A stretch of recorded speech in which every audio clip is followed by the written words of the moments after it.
Quit India movement si Mahatma Gandhi na lusingduna amadi All India Congress Committee na lusingduna 1942 da masigi asigumba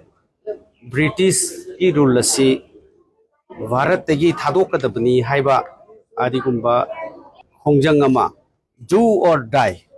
sibi natraga changba aikoi leitana masi changhalasi haiba Mahatma Gandhi na lusingduna matamdugi All India Congress Committee gi lusingba sing Pandit Jawaharlal Nehru Sardar Vallabhbhai Patel amadi All India Congress Committee gi leaders mayam singa loinana akhoi gi Bombay da masigi ahanba hauki adugi matung masigi akanba khongjang do or die se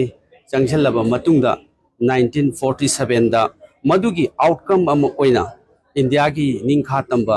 asi 1947 da lakhi masimagni aikoi gi Congress Party gi lusingba sing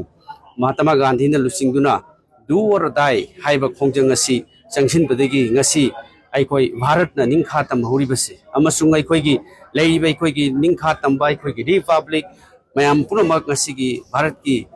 aikoi gi leiba citizen khudimang na phangiba aikoi gi rights mayam singasi aikoi gi lusingba singna yalamba adigumba khongjang ado British ki samurais ado British ki colonial rule ado loikhibani maramasina ngasi makchu aikoi hauji hauji thengnariba challenges mayam adugumaba Palau adu khongjang do dai du ka chap manana Bharat democracy aikoi Narendra Modi gi lenga ga sigi makha da thengnariba challenges mayam singsi aikoi hanbalaitana masi masu thengnagani haibasi ain thamjari thank you